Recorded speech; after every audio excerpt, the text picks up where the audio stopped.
Yan, nagpiprito ako ng egg. Ilalagay natin yan mamaya sa sinangag. Magsisinangag tayo ngayon. Parang masarap kumain ng sinangag ngayon.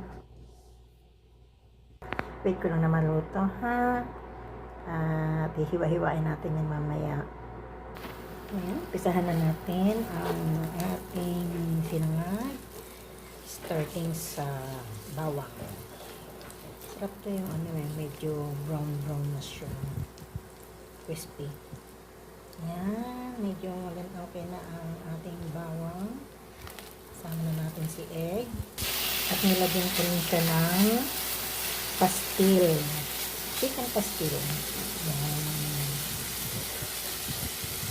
Mikas lang po natin.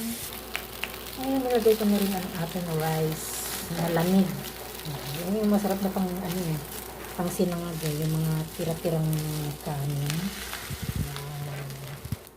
Ngayon, luto na ang ating sinangag.